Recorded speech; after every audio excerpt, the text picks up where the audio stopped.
Hi, and welcome to the latest episode of the Rock and Roll Experience with Mike Brunn. On this episode, we recap KISS Kruise IX with myself, an 8-time cruiser, and my buddy Vincent LaRussa, who was cruising for the first time. Sit back, relax, and I hope you enjoy this episode.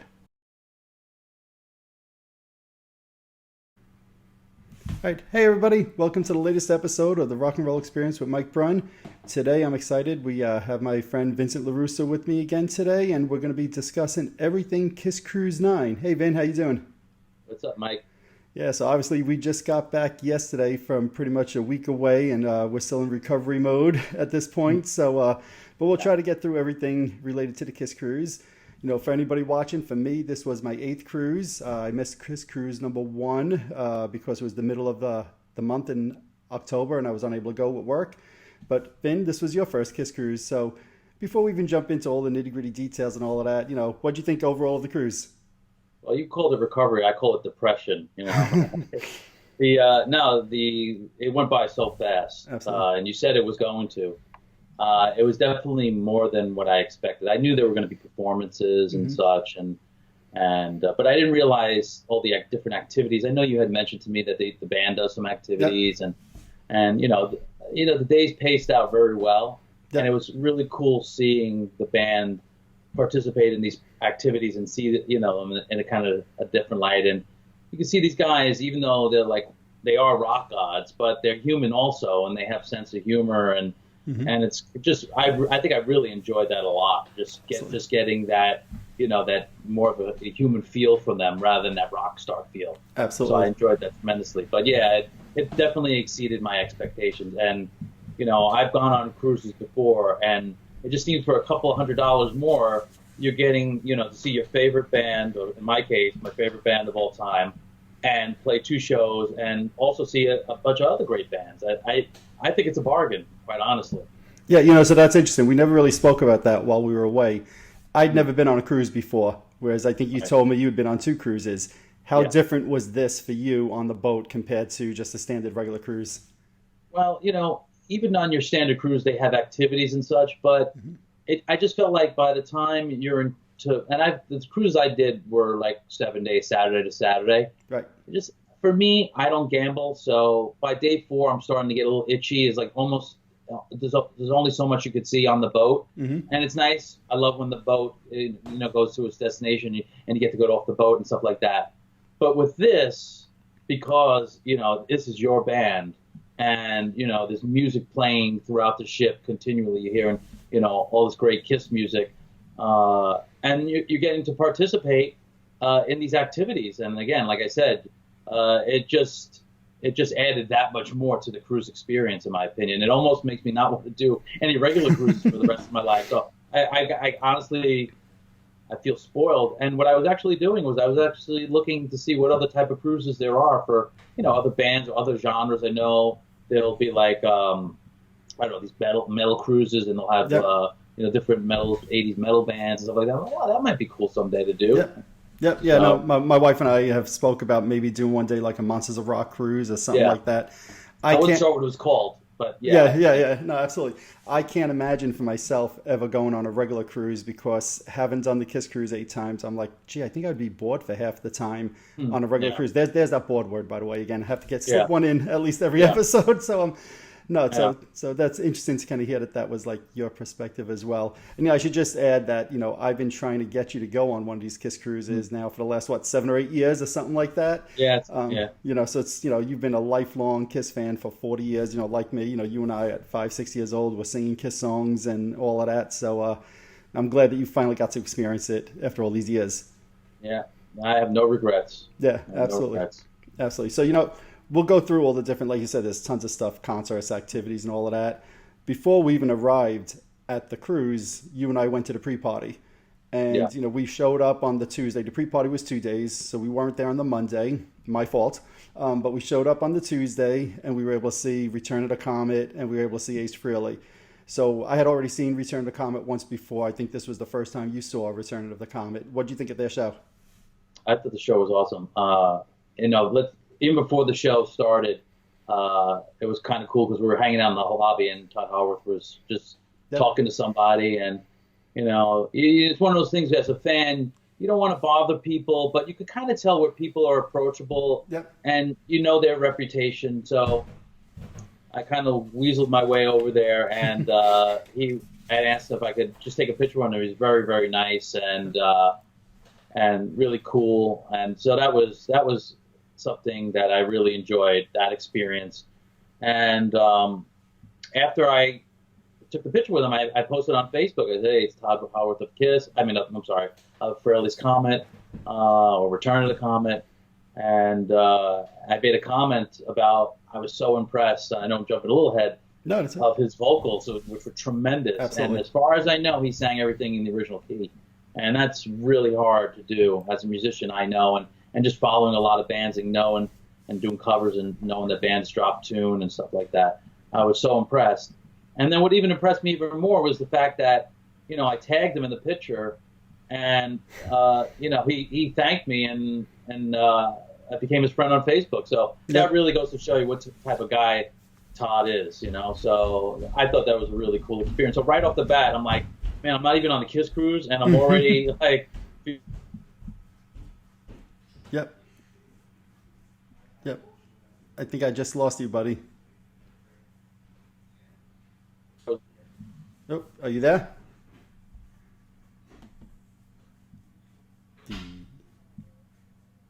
And their performance was great. I enjoyed it. I enjoyed the stuff that even Richie Scarlett sang, and on the record, and his performance. The only thing I would say was that from this perspective that they were having a lot of issues with the sound, and Richie's guitar was quite loud and was kind of hitting us. We were right in front of his Marshall stack, and that could be positioning of where we were. And I just think that the sound guys maybe didn't do as good a job, and we'll jump a little. I'm not going to jump ahead, but we'll get to the Ace part.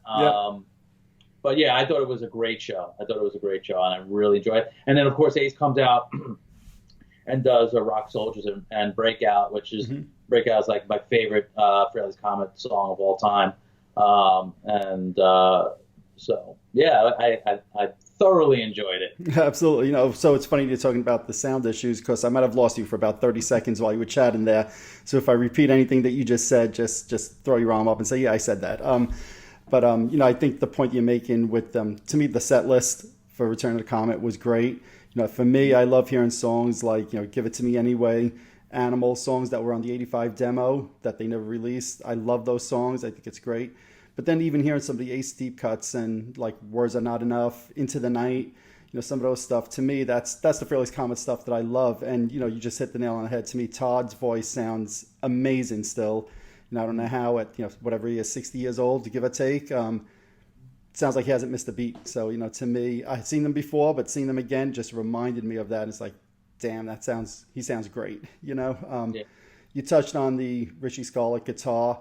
If you remember, I even moved around a little bit during the show at one point just to kind of step back and see. And, the sound still was rough. His guitar was just overpowering in the mix. But to me, it didn't take away my enjoyment of the show. But I think that kind of led to, once Ace joined them on stage, some of the issues. And, I've seen a lot of people talking about this on the net.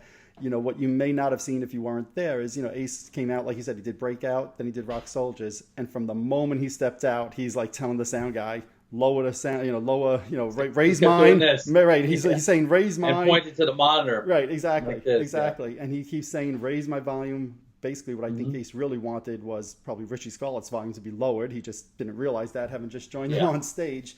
And he must have done that, 40 times, 50 times at least, Yeah. First song. No, I'm just kidding. First song. No, you might be right. So, I know it ended with funny that you just picked that up, with Ace throwing the water bottle. So that was good. That was good timing, and obviously everybody's talking about that. I'm not saying it was right that Ace did that, but certainly I understood Ace's frustration that he'd asked many, many, many times to have the volume adjusted. Now, in fairness to the soundboard guy, he was also on the sound of the stage, the soundboard guy, and that's not the ideal place for him. Yeah, I think what was happening, just knowing some technical stuff and doing sound and recording, I think what was happening was I noticed that when he would try to bring up Ace's guitar, he would start hearing some feedback from the microphone. So I think the sound guy was in a position, well, I could push this up, but all of a sudden we're going to start getting all this feedback. So I think he was trying to get a sweet spot. And then you had Richie's guitar that was that loud, and maybe Todd's guitar. So there was so much guitar on the stage. And like you said, it probably would have been better if Richie's guitar went down. You could have brought Ace's guitar up a little bit, and it probably, but, you know, it's sometimes in the moment, and I've been there, sometimes in the moment of these things, you know, it just doesn't happen, and it's kind of unfortunate. But, you know, it added a little comedy to exactly. the show. You know, Ace, I actually posted it on, I think, my Facebook page. Yep. It was pretty funny, but absolutely, you know, you don't want to see those things happen. But no. But for me, it didn't take away my enjoyment of the Return to Comet show at all. You know, so that show ended, and then, you know, I thought Ace was going to be out like 10, 15 minutes later. We ended up waiting around, typical Ace fashion, about an hour until he hit the stage. My guess is he was probably still cooling off over what happened.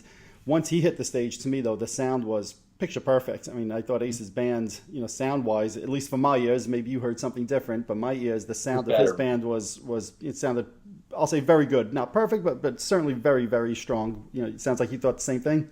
Yeah, it was definitely improved. Whatever they did, and maybe it was just getting Richie off the stage. You know, it was the instant improvement. You know, it does give you an opportunity when the band comes off to kind of reset things and say, all right, now I can move things around. Because, you know, they're trying to pace things out. You know, you only have so much time in between songs. The sound guy's looking at maybe what's last. And typically a sound guy will have a set list, and he'll know the songs that are coming up, because he might want to add a little delay on a certain part, you know, or whatever, a little reverb. So I think that's what they had the opportunity to do, just kind of reset and kind of get a clean slate going for the next band. Absolutely. Now, what do you think of the Ace show? Ace show was great. You know, I've seen Ace's band with Gene. We've met them. They're great guys. Again, very personable. I love that we could go to these events and you could approach these guys. They're walking around the hallway. As a matter of fact, you had done a podcast, or whatever you call your rock and roll experience episode with Jeremy. And I got in the elevator, and he was in there, and he's on the phone, and he hangs up the phone. I look at him, and I want to say something. I say, hey, Jeremy, you know, just want to say I think you're great. I said, my buddy Mike, you know, he did an interview with him, and he goes like, yeah. You know, I was thinking like, all right, maybe I shouldn't have harassed this guy in the elevator. And then later on, when you saw him, you know, started talking to him. I said, I'm sorry, I'm the guy who harassed you. And he was like, oh, no, it's not cool. So, you know, it's just your perception, you know? Yep, absolutely. But hearing that band with Gene, I kind of know what they can do, and they're a talented bunch of guys. And you know me, I love hearing all the 3-part harmonies. And the problem I had with their set was the tempos. There was a bunch of songs where I was just like, why are these songs at this tempo? And the first thing I think of is, well, it's probably for Ace. Maybe he's singing the songs, or, you know, maybe something with his soloing. Maybe he just wants to slow it down just a little bit. You know, these guys, that's typically what bands will do as they get older. But you know, I thought the song selection was great, and I really enjoyed it. Yeah, you know, for me, also the tempos, I remember it very vividly on Parasite and Rocket Ride were two of the ones that just seemed like they dragged. Certainly, I don't put any blame on Ace's band, because I know Ace's previous band did the exact same thing on those songs. They just slow tempo. So it must be coming from Ace for whatever reasons, probably easier to sing at that tempo. But for me, it's a little bit of a drag when they tune down a little bit and the tempos. You know, I've seen Ace, I think, a lot more times than you have more recently. And for me, probably when I think of the whole week, Ace's show was probably, for me, the biggest disappointment. Again, the band sounded great, but for me, the set list, it was just, God, you know, he could be going deep. He could be doing stuff like What's on Your Mind, I'm in Need of Love, Into the Night, you know, those types of songs that I would love to hear Ace play.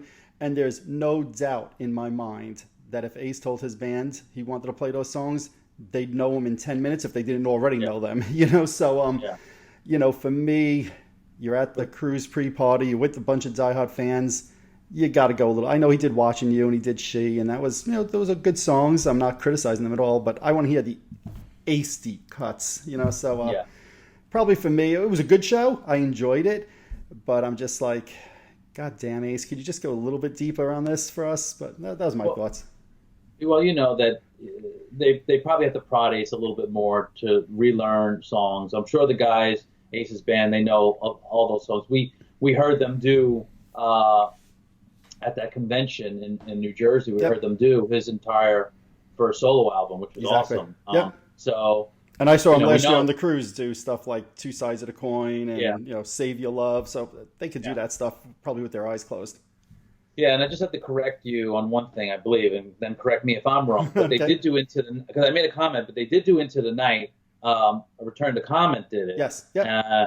And I commented because Richie was soloing, and I'm like, remember I said to you, I'm like, Ace's solo on that song is awesome. I loved it from day one. Just thinking about it gives me chills. And Richie was kind of doing his thing, and I wanted to hear that melody, especially at the end. It's just such a great guitar solo. So I loved hearing the song, but I didn't really enjoy listening to the guitar solo at the end because I had Ace's solo stamped in my head. Absolutely. So, but all that to me, and I think I said this to you the first day on the boat, or maybe that night when we left, the pre-party. To me, they get it so right. The fact you have Return to Comet, you have Ace there. They had almost like a KISS Expo set up in the hallway with all different KISS guests there. Keith Valcourt was there. I know Bob Kulick was there. I think Lydia Chris was there. A few others as well. I see Lydia Chris there. Was she? Maybe she wasn't. Maybe I'm misremembering. I think John Hart was there. John Hart was there. Yeah, I think you're right. John Hart. So the point being, it felt like a KISS Expo. A bunch of dealers selling stuff. To me, they got it 100% right with the pre-party. The things that we're talking about here is maybe nitpicky as a diehard fan and setlist driven, but it was a great time. I had a great time that night. Yeah, the thing is about these events, and I've done more of these events in the last 2 or 3 years because of you and because of me, but is that you get this sense of community, with people. You're not going to look to your right and you're going to have somebody like, oh, it's KISS. These are like your brothers, and your sisters in music. And that is a great thing. And walking around with you, it's like, I feel like I'm walking around with a celebrity because, hey, Mike Braun, you're Mike. Who, you look familiar. Who are, so, and that's because I know you've been doing a great job on your Facebook page and your YouTube channel. But the appreciation that I see that you get from the work that you do and just talking to these people, that experience too, it's like sharing stories. It's really cool. And that's another thing I really have gotten out of, because me, I love to ask questions. And if I have the opportunity, you're always like proud of me. Ask a question. Absolutely. But I really like finding out information. So that's another part I really enjoy about going on these conventions. And then later on, we talk about the cruise. No, absolutely. And, to that point, I just want to take a moment and thank everybody who did stop me. At times it almost felt like a little overwhelmed. Like you said, you were joking with me. Oh, Mike, you're a celebrity. God, no, I'm a fan. But from the moment celebrity fan. but from the moment we got out of the Uber that we took to the hotel, before we even walked into the hotel, I know my friend Kenny was outside with a few of his buds, and he's like, "Oh, hey, Mike, how you doing?" And it started, before I even stepped foot in the hotel. And like you said, I think to me that's like part of the fun, and it's interesting to me because the first few years I was on the cruise, I went with my wife and my 2 kids, and hung out strictly with family, and I didn't speak to anybody on the cruise for no other reason but because I was with my kids, and that's who I was going to spend my time with. So it's kind of interesting now to kind of go the other extreme where, every 10 minutes I'm stopping, talking with somebody else. But to me, that, like you said, that's part of the fun, so. Absolutely. So that was the pre-party. To me, I had a great time. I remember that night we got up to the hotel room. It was late, and we were like, Jesus, the cruise hasn't even started, and we're already tired. And it's the first night, So, we get up the next morning, and now it's time for finally the cruise. The moment you've been waiting for the past year. Right, exactly.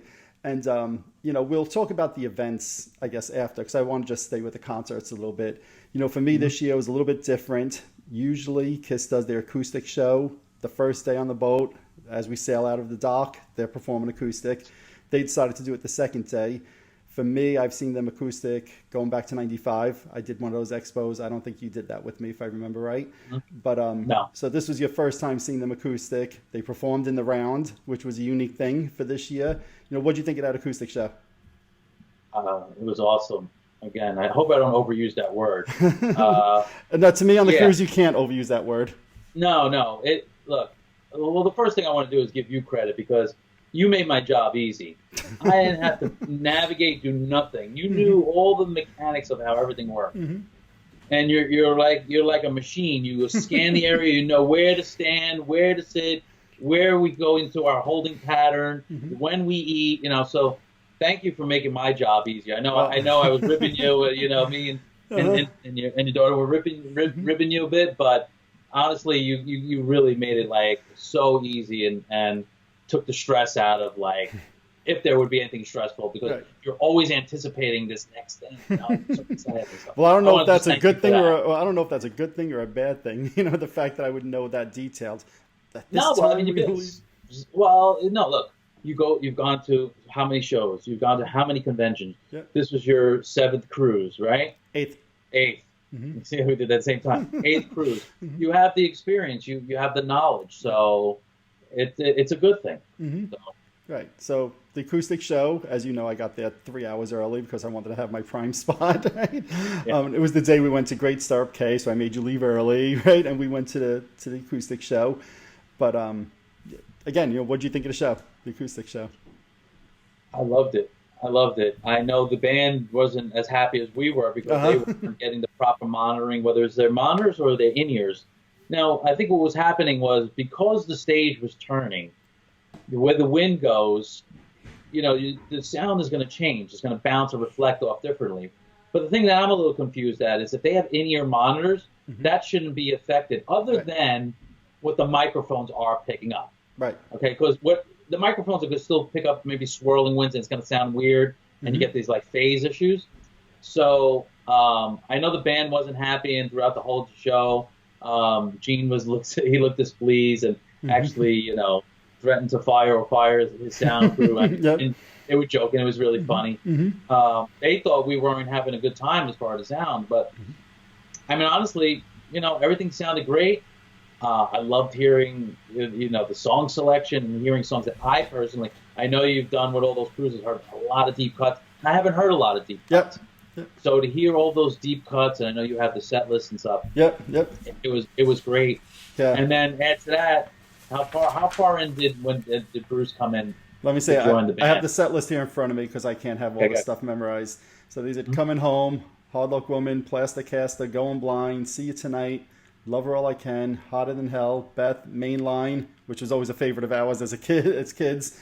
And then at that point is when Bruce came out and they did another 6 songs, Hide Your Heart, She, Shandy, which as we know was like an impromptu thing. We could see on the screens that give them the lyrics that Shandy was not supposed to be performed.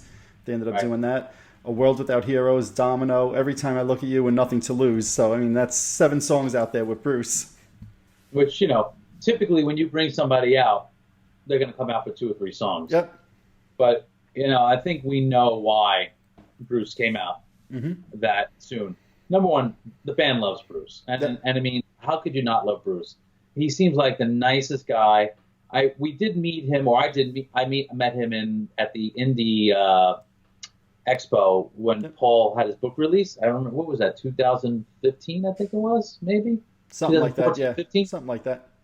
Talked with him for very little. But I think the fact that they love Bruce, and I think also, not to start any controversy, to talk about any controversy, because of his brother's recent comments about him, which was totally ridiculous. I think the band was saying, like, you know what, we're going to give him some more extra time and some extra love to kind of, maybe stick it to Bob a little bit. bit. So, Robert. We'll go into that one a little bit later. Yeah, that's funny. Yeah. No, to me, it was a great show. I always love the acoustic shows. To me, they're a lot of fun. I love some of the deep cuts they do. Coming Home's been one of my favorite songs for 30 years, so I can never get tired of hearing that, acoustic or otherwise. I think having Bruce out there, 6-7 songs was great. Shandy is another one of my all-time favorite Kiss songs, so hearing them do that, to me, I was happy, and we were only on the second day of the cruise, first full day, and I already had my money's worth because I already heard 2 of my favorite songs, and I knew they were probably going to do Coming Home. They do it every year, but still, to me, I get excited over that show each and every year. The interesting twist this year was them playing in the round, which you had never seen them on the cruise before, so that was new for you and new for me as well. that's one of the reasons I wanted to get a spot up on top. And it's funny, when we got back early from Great Stirrup K, if you remember, I said all morning, I'm going on top, I'm going to be on top. We get there, and like old habits just took over instantly. I was like, all right, how can I get to the front of the stage? I'm going to stay downstairs on the first floor, and I'm going to rush to the front of the stage. And at one point I did, with a whole group of people, we rushed to the front of the stage. And, so a whole group of people started rushing, and I saw that, and I started rushing with them, and security came running out like a few seconds later. I was like, back, nobody's in the front of the stage. And I'm actually glad it happened that way, because when I went back, I kept thinking, I don't want to be here. I don't want to be in the front of the stage and just watching them come by and then all of a sudden they disappear. I want to be on top and watching that whole experience and really get that full in the round experience. So I ended up moving upstairs, and I was so glad I did, because kind of to me, having that overhead view, and we were right by the stage also, we were, within throwing distance, of the stage. Even though they were going around and sometimes they did have their back to you, I still felt like I was right there and watching the show the whole time. But that's a cool perspective, because you know what? You don't want to look, stare at the band's back or their butts. Yep. But when you see it turning around like that, and you could see different angles, I personally, and now look, I've never seen the acoustic show out, whether it's been the Sail Away show or whatever. Yep. But just imagining in my brain, I think I still would prefer it this way, because it just gives you a different perspective. And what's interesting, what they did was they set the speakers out for the PA in like a square pattern. So it didn't matter how the stage was turning, those speakers were pointing at us like this. Yep. So even though we were kind of side to the stage, we had the sound going directly in stereo up to us this way anyways. Yep. So I felt like no matter where you were going to get a good perspective of the sound that was coming from the band. Right. So it's interesting to hear you say that you actually enjoyed it, and maybe in some ways better that it was in the rounds. I think for me, if they were going to go back again next year and do an acoustic show, which I'm assuming they will, I think I'd rather them go back to a standard stage, and I'll tell you why. I loved the idea of in the rounds. I loved the setup.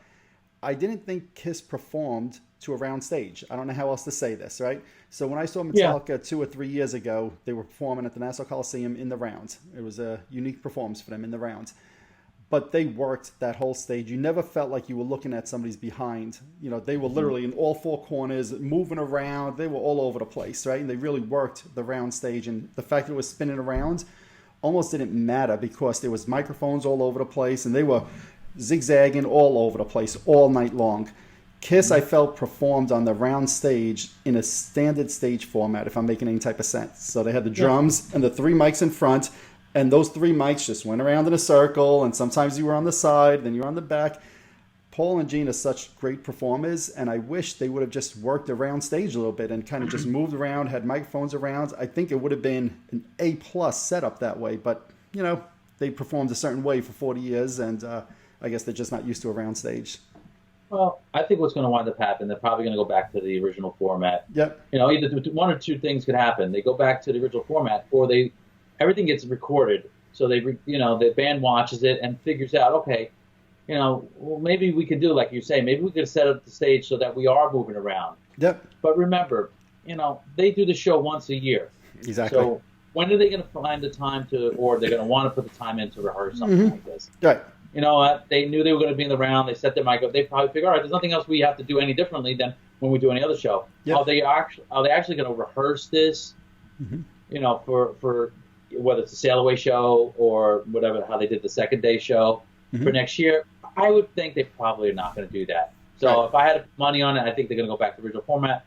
I'm a little disappointed in that, because to me, I don't disagree with what you're saying, but I think I still kind of liked it. And it's funny, because at one point, one of the sessions that we went to, the events that Paul mentioned that, and they were very apologetic, and and he asked the fans if what they thought about it, and there was a good amount of fans who seemed to have liked the in the round format. So it probably was 50-50, I'm sure, something like that. It wasn't overwhelming, like people screaming like you have to do it again, and so it'll be interesting to see next year what they do. Absolutely. And I'm glad I got to see him like that at least once. And if they do it again next year, I'm sure. And if I go, I'll probably be equally as excited. So it certainly wouldn't take away from my excitement. I think it's just a matter of a personal preference.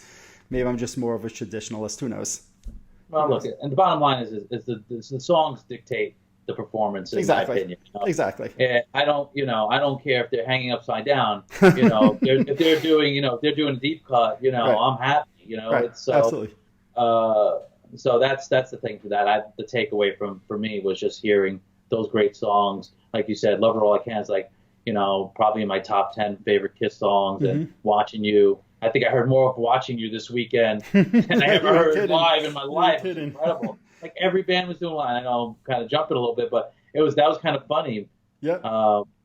Because I think you had to catch up a little bit in the video. Yeah. Because that's a song I've been wanting to cover for a long time, and I think almost every band covered it. It was incredible. But, I think Ace did it, Bruce did it, and Kiss did it.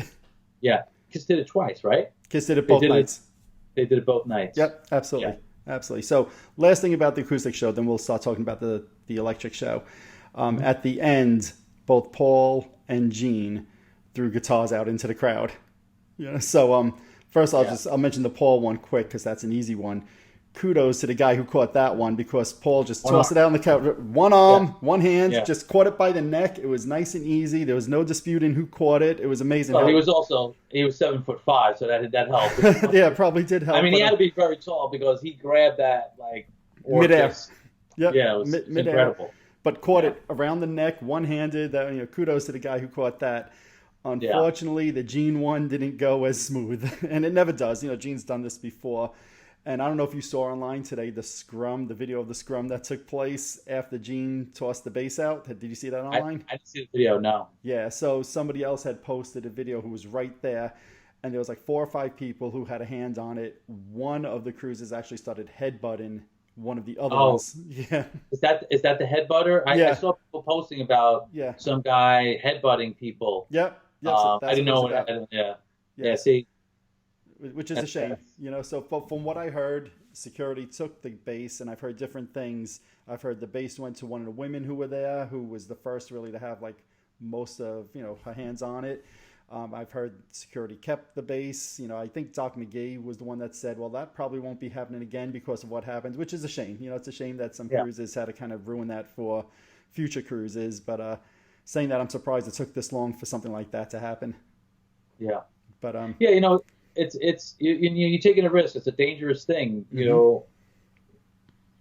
When you're so passionate about a band, whether you're Kiss, whether you're whoever, people are going to go to extremes. And especially when you're throwing, what's really is like a $5,000 instrument into the crowd. Yep.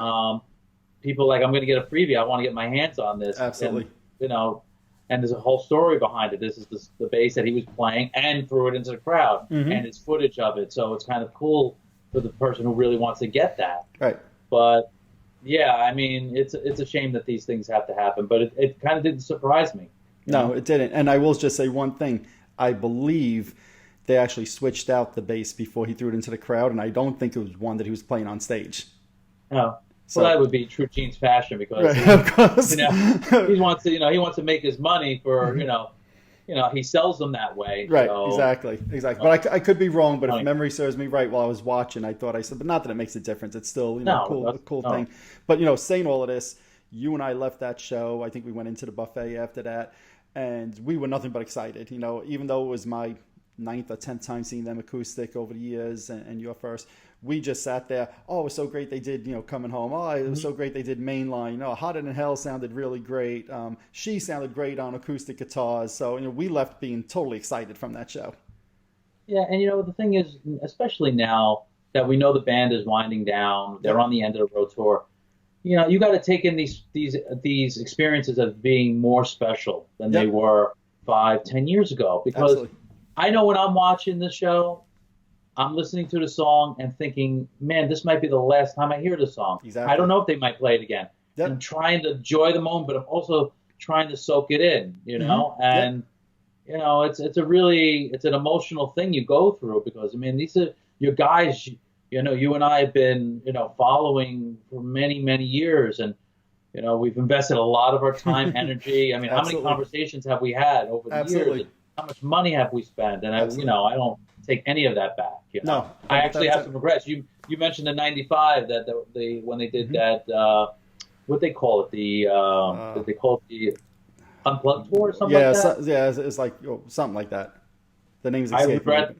yeah, I regret not going to that, Mm-hmm. before the reunion. That would have been a Right. cool thing to have, but Right. well, it's I guess for whatever reason I didn't go. Right. So all right. So So that's that why these are more special. with Again. that no, without a doubt. So all right. So that was the acoustic show, and then Mm. to me the main event's always the electric show. Yeah, that's the thing that draws me each and every year. I'll Yeah, just I'll start off by saying having been on the last 8 cruises, most of the electric sets have always been phenomenal. Last year for me as a 7-time cruiser last year, this inside set list was disappointing simply because it was a standard set list, and I love hearing the deep cuts. I love hearing some of the more obscure tracks. So I'll say I yeah, went into this year expecting little to nothing from the inside set list, other than hey, I don't know how many more cruises I'm going to be doing, and just go and enjoy the ride. And if they do Cold Gin and Rock and Roll All Night and I Love It Loud and so on and so forth, all right, who cares? Whatever.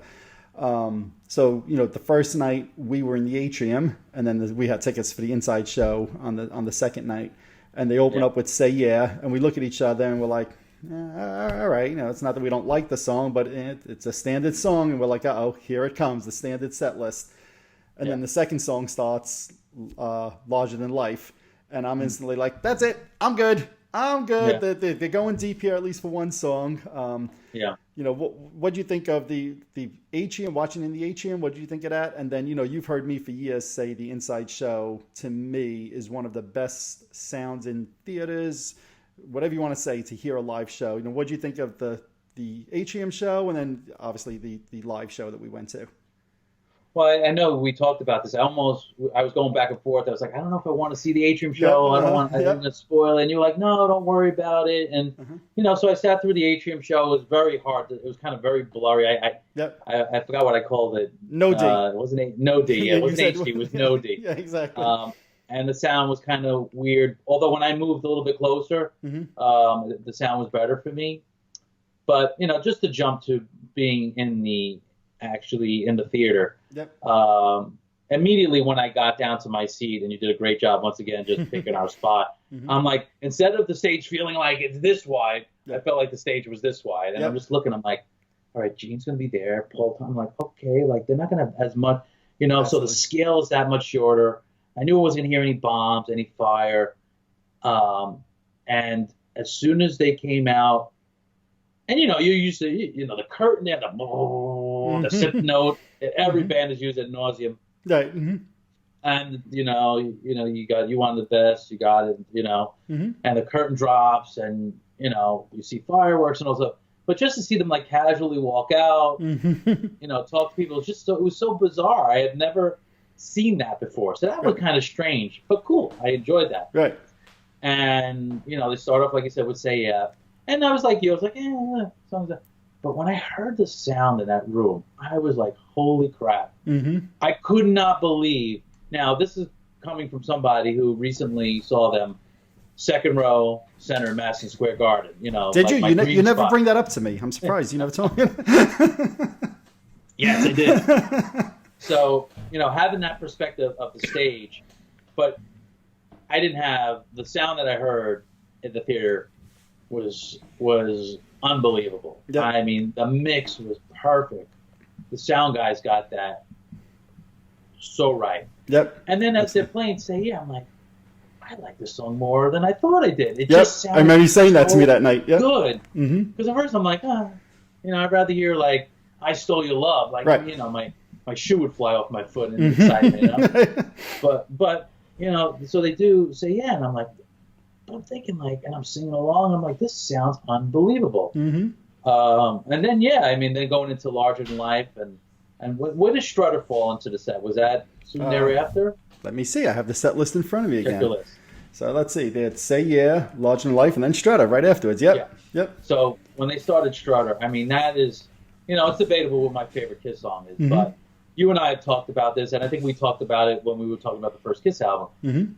I mean, it's like their undervalued KISS song. I don't know why. Yep. And maybe it's a blessing they haven't overdone the song. Because when I heard it that night, I was like on cloud nine. It was like, it felt like my favorite moment in watching a KISS show.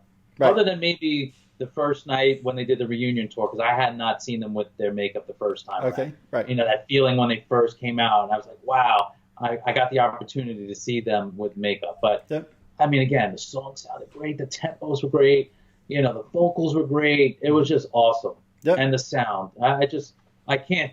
Did I mention how good the sound was? I don't, you should mention it. I don't think we've discussed that yet. The sound was awesome too. But No, yeah, and I was nervous about that because I've built that up to you for the last 5, 6, 7 years, whatever it's been. That I'm telling you, when you go, you're gonna just the sound in this theater is amazing, and you have much more of a musical ear than I do in that regard. Yeah.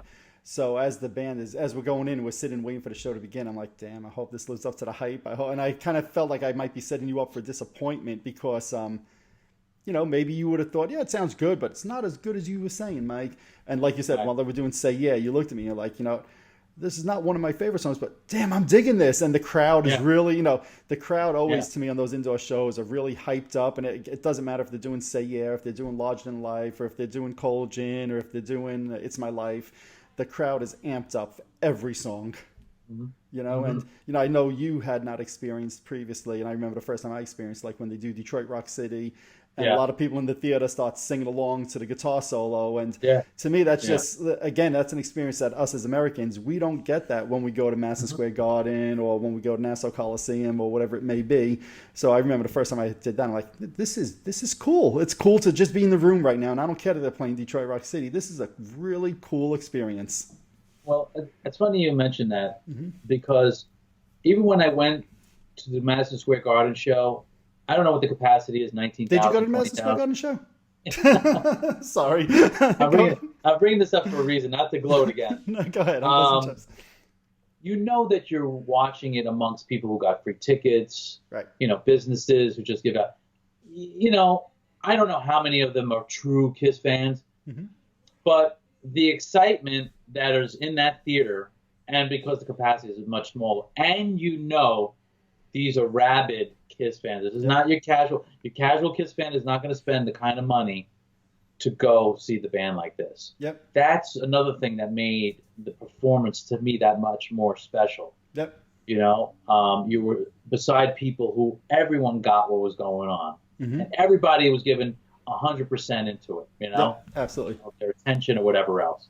Yep. So, no, I remember saying to you, I think after we saw the indoor show, that, you know, because I'm crazy like this, I'm going to rank my 70 to date KISS shows that I've seen. And I have to think that those indoor shows that I've seen on the boat have to be, all of them, in my top 20 shows. Even last year with the standard set list. And if Paul Stanley, if you're ever watching this, don't listen to that part. We want deep cuts. We don't want standard set lists. But, you know, even this, because what I said is a standard set list in that theater with that kind of energy and that kind of vibe with the fans is still better than a standard set list in an arena with 20,000 people where half of them may be casuals, if not more than half of them. So, you know, to me, and you know my opinion, It's My Life is another one of my all-time favorite KISS songs. I was lucky to see Gene do it once on his solo tour back in 2018 in Massachusetts, I think it was. But I'd never seen KISS. Was I with you on that gig? No, I flew solo that day. He didn't do it when we went to Cleveland? I don't remember. No, he didn't do it in Cleveland. I went to 2 shows. We went to Cleveland and Philadelphia. He didn't do it at either of those 2 shows. And then I decided to do Massachusetts like the day of the concert, and I drove there and drove back the same day. He just so happened to do it that night. But I'd never seen KISS do it before. So, you know, the fact that they did it, and I know, you know, Paul in the past has said, you know, comments that he doesn't really like the song, and that's the reason it has been on albums. But so I was surprised that Paul actually agreed to finally perform it live. And to me, it sounded great. I absolutely love the way it sounded. I should also add, I love the way the stage looked. It was simple, but they had like all those colored lights all on the stage. And to me, it was just a whole cool vibe. And then, you know, they also did God Gave Rock and Roll to You, which they had only done, I think, 1 tour since 1992. And I know you and I got a little nervous the night we went that you know, perhaps they weren't going to do it. Exactly. But we looked at each other like, uh-oh. You know? Yeah, I remember when they started Lick It Up, which is when we thought they were going to do God Gave Rock and Roll to You. We were both like, all right, they're just going to add an extra song, not a big deal. Then they went off. No, they didn't go off. Then they went into Detroit Rock City, and we looked at each other like, oh no, if they go into Rock and Roll Night, this is really going to suck. You know, but I think once they walked off and they were coming back for encores, we were both looking at each other like, stay calm and cool. They're gonna do it. They're gonna do it. And I think I actually went like this to you. Yes, you did. Because I think you could see the worry in my face. Because I think for the couple of days leading up to it, we kept discussing the merits of going to show number 1 or show number 2. And you kept saying to me, well, what if they did a deep cut in the first show and then didn't do it in the second show? And I kept telling you, don't worry, that's never happened. It's not going to happen. And then all of a sudden I thought it was happening. And I was like, I think I had like this fear in my and it substituted for Lick It Up, which, great song, but how many times have we heard Lick It Up? Right, exactly. Yep. So, I mean, I think overall for both of us, I think we thoroughly enjoyed that indoor show. Again, no surprise. But I bet you a lot of people would probably say the highlight of the cruise in terms of performances were the Bruce shows. He did 2 shows, both of them on the pool deck. And, typical Bruce fashion, pretty much his entire set list was deep tracks from the 80s. What do you think of those shows? I think I know your answer. What do you think of those shows? Well, I think before we talk about the Bruce shows, I mean, I don't know if you were going to mention it, but going the second night, remember they had a big announcement and then the curtain opens. That's right. How can I forget that? That's right. Yeah. So, having that, the timer, and at first I'm looking at it, I'm like, all right. When I saw the amount of days, I said, all right, this has got to be to the last show. It wasn't, you didn't have to be a rocket scientist to figure it out. And, the band comes out and they talk a little bit and they mention it. And they said the last show was going to be in, and this was New York City. And you heard people saying, obviously, we're very fortunate. We live in New York. And I was thrilled to know it was going to be in our hometown. And I think it's the right thing to do. And I don't say that because, I live in New York. I mean, the band came up from New York, and absolutely, they should close their career from where they started. I agree. So I'll be curious to see what venue they pick. I don't think it's going to be a Madison Square Garden or something like that. It could be, because it's July, like a baseball stadium maybe. I know you have your opinions on this. You said you think it might be something like a Central Park type of thing, but it'll be interesting to see what they actually choose. Yeah. No, I'll say selfishly, I guess somewhere I hope it's still Madison Square Garden, simply because it's Madison Square Garden. I've read some people online saying that, supposedly some people in the KISS camp were saying it's going to be Citi Field. I have no idea if that's true or not, or if people are just, BSing online or not. And my opinion, I've said for months now that I think it'll be Central Park. But, I have an opinion on that. I think Gene's going to charge for like the first 10,000 seats up by the stage and charge a premium for those, like $1,000 a person, so he gets his money.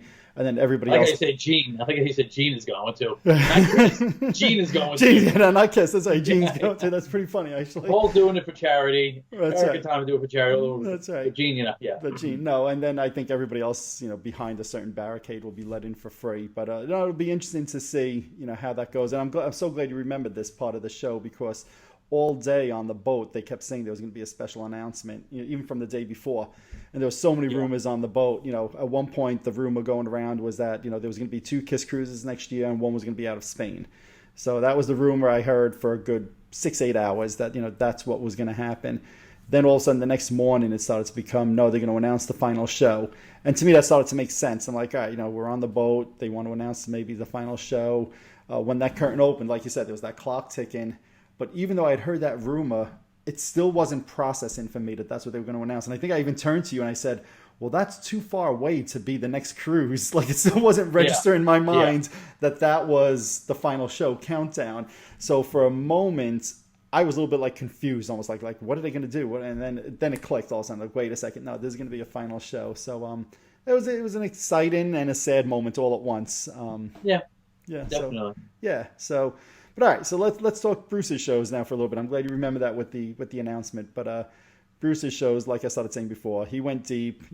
We saw both of them. We had a great spot for both shows, great line of vision for the stage. Bruce has a great band, just like we spoke about before with Ace's bands. I'm not sure which band is better. I'll call them 1 and 1A, and everybody watching. Yeah, you guys, we debated that a little bit. I think we debated a lot of bit, and I think we even flip-flopped back and forth, which at least I did, which one was better. You can't go wrong with either band. Bruce has put together an incredible band. A couple of the guys play with Slash, during the year. Zach Dorn, the bass player, did an incredible job on Gene's songs. I know I saw them last year. What did you think of them?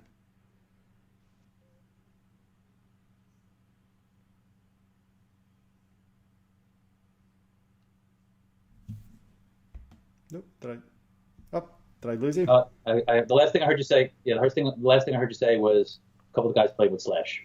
Yeah, so a couple of guys played with Slash, Brett and Todd, and then Zach obviously did the great job on bass and doing the Gene songs. I saw them last year, so I kind of almost like knew what to expect, so there was no surprise in how awesome. Now, was that entirely the same band? Did Zach play bass last year? Yeah, so last year was the exact same band he had this year. It was the year before that Zach was not in the band, and that's when Bob was in the band instead. Right. So, to me, no disrespect to Bob, although, all right, no disrespect to Bob, I'll leave it there.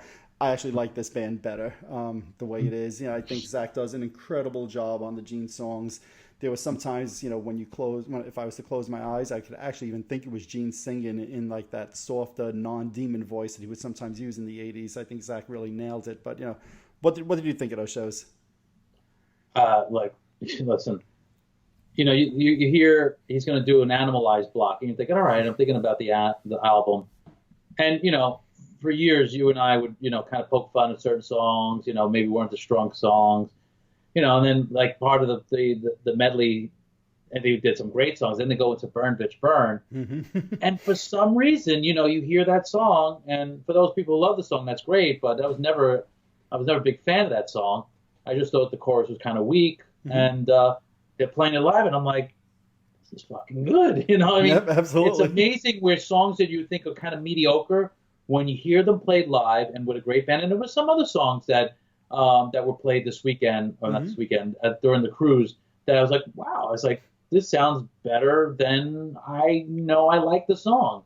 Yeah. And it was great. I thought the way, the songs that he picked, he touched upon Asylum, he touched upon Animalize, he touched upon Revenge, and he did these medleys of some of those albums. Songs I have never heard live before, and that's absolutely great, Absolutely. And I thought that are we talking about both Bruce shows or just the first show? Either way, you could lump them both together. Well, the one thing I did notice, I picked up on, was Bruce seemed a little nervous the first night, and he was doing, he does this little Bruce dance when there's which we were kind of enjoying seeing, but. There were a couple of times he'd do something and he would shake his head because he made a mistake. And mm-hmm. But the second night, he had what I saw was more confidence. He had put that show to bed. I think that made him feel that much more looser. Mm-hmm. Even the way he was moving around the stage, I really didn't hear any mistakes. Like I heard a couple of little flubs here and there, mm-hmm. and then he made it obvious when he shakes his head. Nothing mm-hmm. major. Right. And I love Bruce's playing, and I love the song selection. Mm-hmm. I know you had a problem when the first night they did Creatures of the Night and Watching You. Right. Yeah. Yep. And also they did You Weren't Happy. They did My Way. Right. Yep. It was not one of your favorites. Let me see. Right. They did Creatures of the Night, Tears Are Falling, Watching You. Then they did the Animalized medley, All Night, Trial by Fire, Reason to Live. Then they did the Hot in the Shade medley, plus Let's Put the X in Sex. My Way, Turn on the Night. Then they did the Revenge medley that led into Spit and the Star Spangled Banner at the end. Right. So when did they do Reason to Live? The first night. First night, yeah. That was the one that was the weakest one for me. Mm-hmm.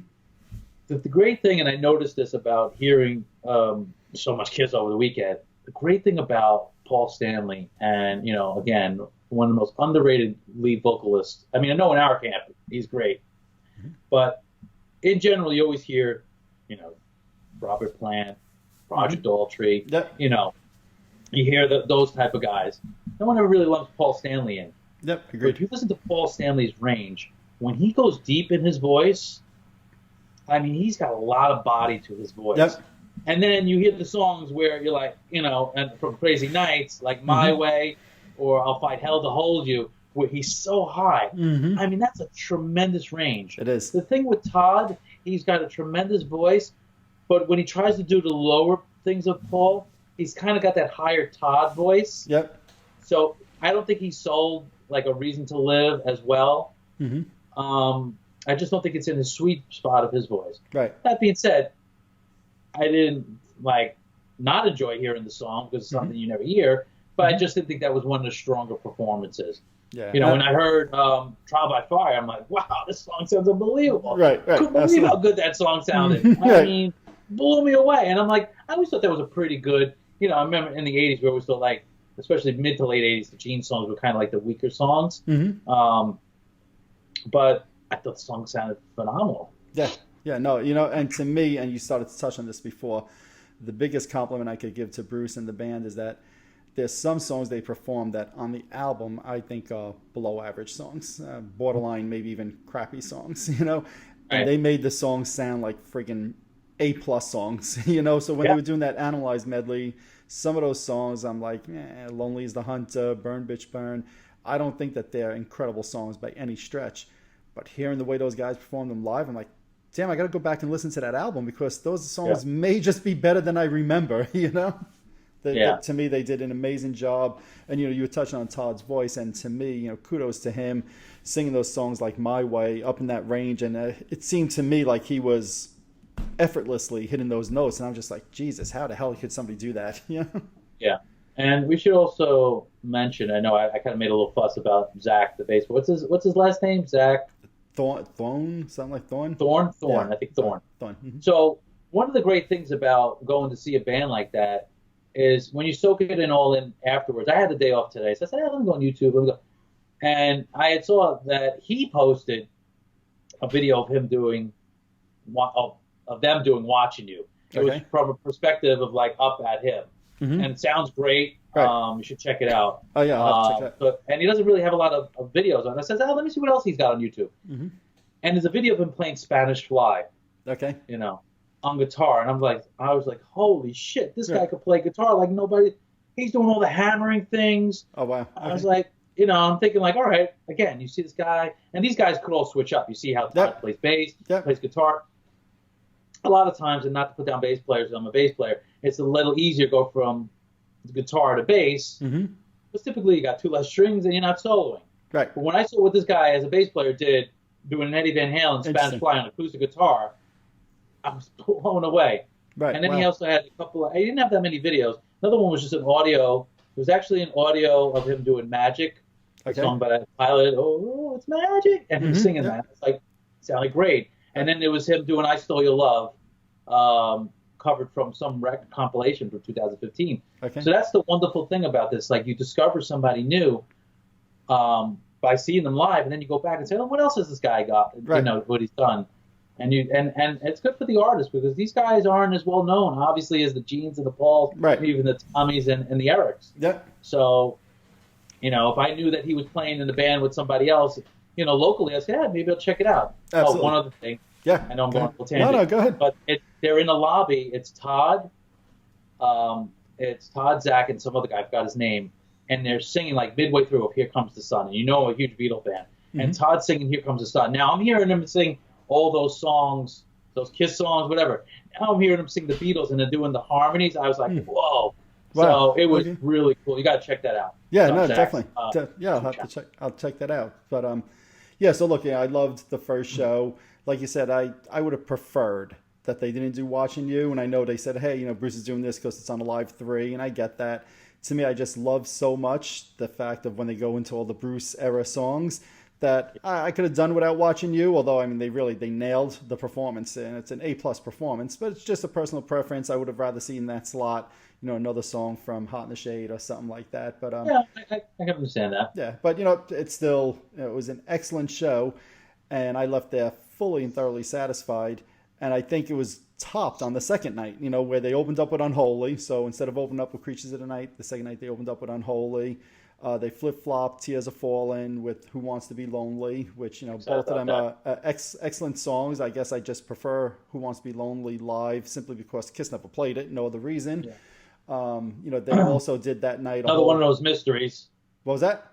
Another one of those mysteries. Yeah, exactly. Like exactly. Right. I don't know what KISS is thinking, but you know, then they did the Carnival of Souls medley, and you know, they did it last year, and they did the same songs in the medley this year, and you know, the band just nails those songs. You know, incredible performance. But you know, my personal pet peeve the last 2 years has been, you know, why hasn't Bruce sang his own song from Carnival of Souls on the cruise? And then he started doing it this year at that second show, and I was like, I'm good. That's it. Yeah. This cannot get any better. And I thought they did a great performance of that song, and a great Carnival Souls medley. And then they also started doing some of the Animalized stuff again, and they did the Revenge stuff again. So to me, that show, you can make a very strong case that Bruce's second show, in my opinion, might be the best show they've done of all of their cruises. The Bruce cruise band. Maybe even been the best show on the cruise this year, and then that says a lot because I love that Kiss Indoor show. But that second Bruce show was that phenomenal that it could definitely be the best performance on the boat for this year. So I think you enjoyed that second show as well, right? I don't disagree with you, and I've always been a fan of Carnival of Souls. Yep. You not so much, and to finally hear those songs live, it was awesome. Yep. And I was just sitting there thinking about. It's a shame, the album never really got its due. I understand why, the timing when it came out, the reunion, all that stuff. But I think someone like Bruce, who said he was heavily involved, he had 9 co-writes on that album.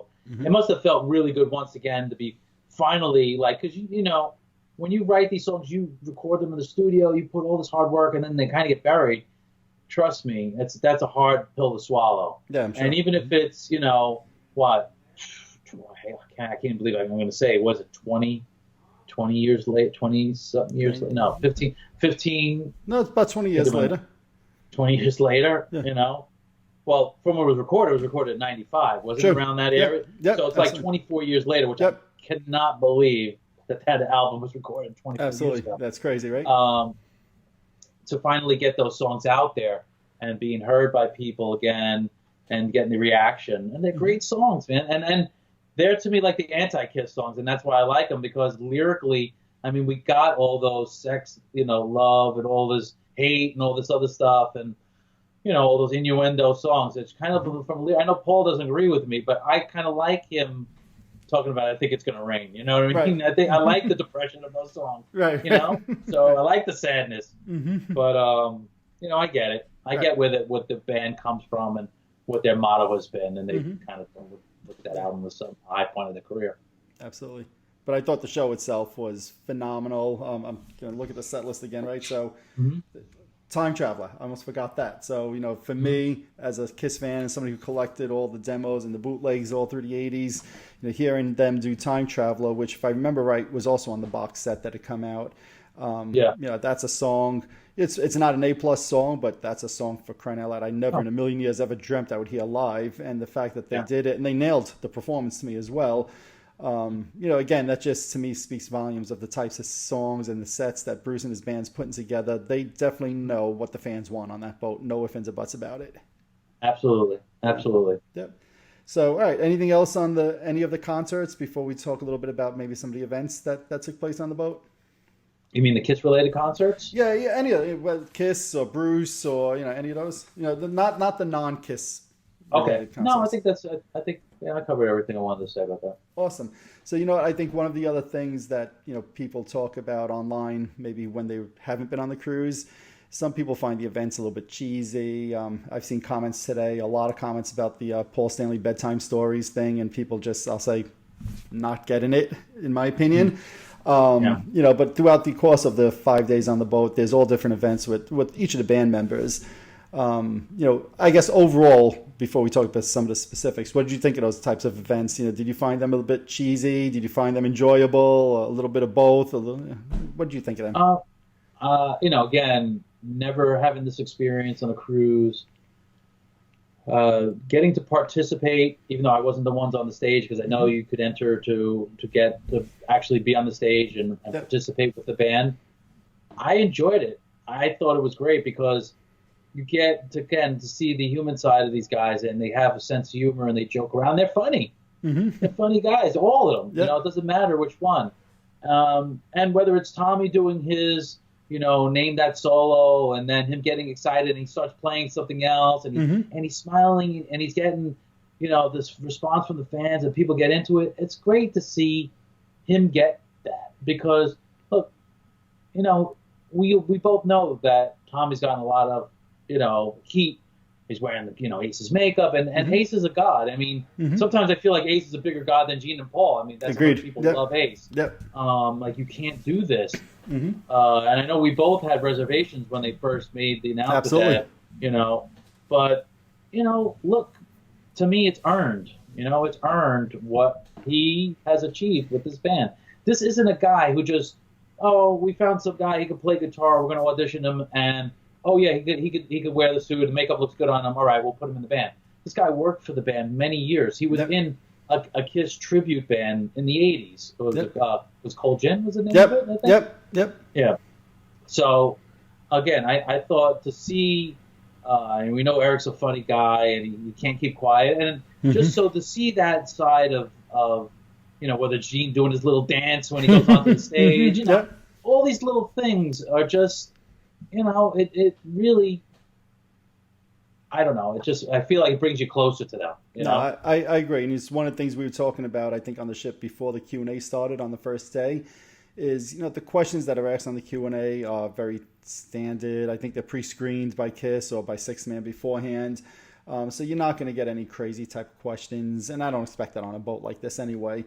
But the banter back and forth between the band, it's such a loose setting, Eric's making fun of Gene, Paul's making fun of Eric. They're all making fun of each other and kind of giving each other little ribbons. It's certainly a very laid-back feeling. And, one of the things for me, having now been on 80s, is I just always get the sense that the four of them really get along well with each other.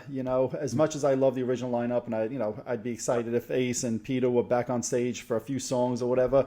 I totally, when you watched it, you get why this is the lineup that's been, the longest for KISS. They just seem to get along so well. And I get that from the Q&A and some of the other events as well. It's just that kind of camaraderie between them. Well, I think I commented on that on the way home. I said, as much as it would be great to see, Peter play drums and Ace, I understand why these guys, why would they want to deal with that nonsense again? You know what I mean? They tried it again in the late 90s into the 2000s.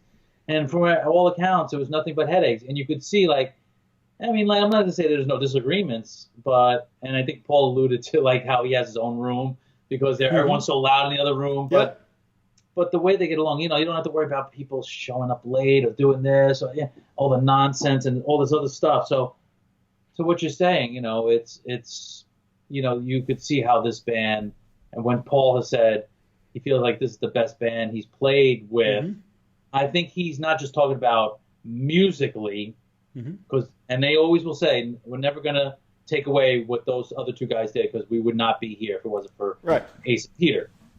But you got to factor in all the variables.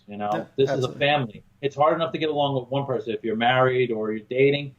Now you got 3 or 4 other people you have to get along with different personalities. So, yeah. Yeah, and probably a lot of people watching this don't know this about me, but I know you do, buddy.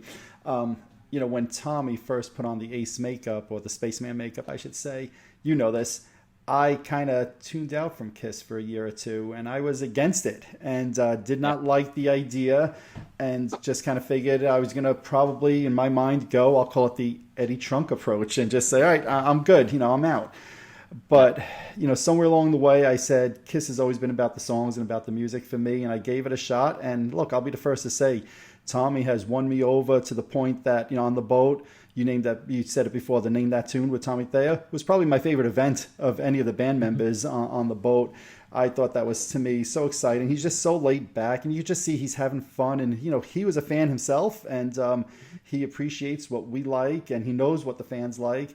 And during that Name That solo, he would just start jamming different songs. And at one point, he started jamming from Sonic Boom, When Lightning Strikes. And it's not one of my favorite songs in the catalog. It was just exciting to see him trying to remember the song. And he kind of jokingly is like, gee, I don't totally remember this one because Paul and Gene never let me play it, or something like that. And, but then he started doing some of the other songs, Detroit Rock City and, whatever it was. And you could just see he's just having so much fun, and he's just happy and excited to be sharing time with the fans. And even after that event, he told the fans, hey, hang around here. I'll sign stuff for you guys. So he's so approachable. And, so I'll say over the last 15, 20 years, he's won me over to the point that, like I said, it was probably the most, fun event that I had on the cruise. And he's done it before. And every year I'm like, I'll look forward to that event. That's a fun event to Name That solo. And I'll say this, for the first freaking time this year, I was actually able to name at least half the solos before some of the contestants on the stage. I usually stand there and I'm like, I'm singing along the solo, but I can't pinpoint what song it's from, and it's like Amazing, stumping right? me. Right? Yeah. It's Even amazing. me, I'm like, I know this is familiar, but what? I'm trying to connect the dots. I know this is Dress to Kill, but which one? Yeah, it was cool. Yeah, no, absolutely. Yeah. Absolutely. And I know Eric Singer did the drum off, and I think he had a friend that was in the drum off contest. And to me, that's cool to kind of see Eric up on stage with Steven Adler and a few of the other people from the cruise. So that was kind of an interesting thing. And I liked, at one point, one of the drummers, forgive me, I don't know who it was, started kind of like mimicking the Eric Singer drum solo from the Revenge tour and took out a harmonica, and Eric Singer like ran over and swiped the harmonica from him and started like playing along, like the Oh Susanna thing. So, to me, that's part of what makes the cruise fun is, and you said this before, you're seeing the band members in situations that you're never going to see them in otherwise. And, seeing Paul Stanley come out in pajamas, as funny as that is, and kind of sitting on a chair and, reading a story to a bunch of kids sitting on the stage. I get that it's not for everybody. And, somebody online said to me, today, this is the moment that KISS jumped the shark. They're reading a book to kids. They shouldn't be catering to kids. That this is an adult band. And my response was, that's cool. I respect that opinion. Then you should have felt like that in 1980 when KISS went on Kids Are People 2 to announce their new drummer, right? Because they've always done things like that. So KISS isn't everybody's band. It's not a kids band. It's not an adult band. It's not. Look. Are some of the lyrics and stuff that they sing about maybe not appropriate for a 6-year-old to really know what's going on? Yeah, we know that. Right. But also, songs that Elvis was singing, if you read into the lyrics, were inappropriate, different era or whatever. But, to me, I don't agree with that. I thought it was cool seeing. I was a little worried when he came out because he started playing some Looney Tunes. He played one cartoon that I swear I think it's still playing. It seemed like the longest one. It was good, but I'm just like thinking, is he just sit in the dark and we're going to watch cartoons? Right. But we watched like 2 Looney Tune cartoons, and then they brought some kids up, and they started asking all these questions, and they were legitimately to hear 5 and 6-year-old ask really good questions. So I'm thinking these kids are asking better questions than this typical questions you're going to. Maybe that's what made them really interesting. And absolutely, Paul was patient enough to answer all the questions, and then he went into the crowd. Maybe it wasn't my favorite event. I did like it more than the drum off. Only reason why I didn't like the drum off as much, me personally, being a drummer, I thought the caliber of the contestants would have been maybe a little bit better. Not to disrespect anybody's playing. I know you tried to encourage me to do it, and I was afraid to enter, and that's my own thing that I got to get over. But after I heard them play and whatnot, I was like, man, maybe I should have just tried this. Absolutely. But that being said, it was still enjoyable, and my friend did get to the second round, and that was cool. And he was very happy. I spoke to him afterwards. And so all the events were really a lot of fun. I'm trying to think of which one was my favorite. Yeah, I'm looking at the list. That there's the pole painting class, the Doc Q&A. We spoke about the drum off, the KISS Q&A, Tommy Thayer Name That Solo, Smarter Than a Rock God, Pick Throwing with Gene Simmons, the Eric Singer Tommy Thayer Q&A with special guest Bruce Kulick. There's a lot of different events here. I think that might have been my favorite one. The Q&A with and well, you know why I like that one so much? Because they brought Bruce onto the stage. Yep. It was even though they said it was Tommy and Eric, Keith was on the stage, and then there was another gentleman. I don't remember his name. You probably know. I know he was over Fran. on the right hand. Yeah, Fran. Yeah. Yep. So it was cool. The questions were really cool, and then Bruce comes out, and again, you could see like how much the Eric and Tommy and even Keith, they love Bruce, and it was just so good. Because in some ways, I kind of always like feel a little bad for Bruce. Because I always feel like, they did this reunion tour. They had this album. Even though KISS paid them for a year, and then when they finally get another guitar player, it's Tommy. And I always wondered if he ever, even though he addressed it and said if the makeup's not for me, the costume, I wouldn't have been comfortable. Yep. I don't know. I didn't kind of believe it in the past, but after this weekend, he said it. He kind of sold it a little bit more to me. And let's face facts. Bruce hasn't been sitting around filing his nails for the past however many years. Yep. He's had a great gig with Grand Funk, and he's done some other stuff, and he's done his solo records. It's not, being on the stage with KISS, I get it, but, it's not like he's gone into hibernation and not to be ever seen again. So he's still built a great career, and he's loved. And, and And that's the thing about Bruce is that he always talks about celebrating that 10 years and how grateful he was to the band. And I think the fans pick up on that. Yeah, no, there's three things that stick out. And I said before, to name that solo might have been my favorite event. If that wasn't my favorite event, then the Q&A with Tommy, Eric, and Bruce was.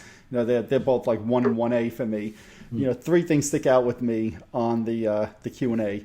First off, got to give a special thanks to the security guard who made me stop recording after 15 minutes for whatever reason. He started flashing his flashlight on me to shut off my recorder. So don't know why that happened, but okay, whatever. You're thanking him, or you're just mentioning that? No, I'm being sarcastic when I thank him. Okay. That's I don't that's never happened before on any cruise. I'm not sure why they stopped me this time. Well, jump ahead. Somebody was the last night. The last thing I did was see the Steven Adler show. Mm-hmm. The security guard did it to somebody. Oh, really? Oh, interesting. Yeah. So look, it might have been coming from KISS, or it might have been coming from Sixth Man. Obviously, it's in the big picture. It means absolutely nothing because I sat there. I still thoroughly enjoyed the entire Q&A. I remember at the start of it, Tommy giving Eric a hard time, how Eric literally, like at the start, started talking about watches, then jumped to another topic, and jumped to another topic, and they were making fun of like how Eric does that with everything. Like he just goes from one topic to another instantly. So I just, again, that's kind of like that whole vibe that they give, which how good they get along with each other. So I remember that. And then we touched on this very briefly before when we were talking about the pre-party and the fact that Bob Kulick was there. They mentioned that Eric Singer, first performed with Paul on his '89 tour. And I forget who it was, but somebody on stage was like, oh, isn't there another guitar player that was playing with Paul? And you could kind of see like they were... and Bruce was sitting on the stage, and you could see that they must have been talking about this, for the last week. And, for those who don't know, some of the comments that Bob had made in the past, 2 weeks, go check it out. I don't even want to repeat them. They're not worth repeating. But, even Bruce, he never addressed the comments, but Bruce made a comment like, oh, yeah, it's some guy, Robert Kulick, that played guitar, just something like that. And you could certainly see Bruce wasn't going to say anything derogatory, and that's not Bruce's way. He took the high road, but the fact he was like, yeah, it's some guy, Robert Kulick, I think he made his point without saying anything else. And, kudos to Bruce for taking the high road. I'm not sure that I could have, but, that's just something that sticks out to me from that Q&A as well. But no, I think to me, overall, those events, I mean, look, you saw me on the boat. I've done this 8 times. I'm still like a friggin' maniac with these things. I'm like, the event starts in a half hour. We got to go right now. I have to make sure I get a good spot, It's like, and I'm always like the kind of like the dad, but we have to eat. That's right. I always look at the schedule. When are we eating? When are we eating?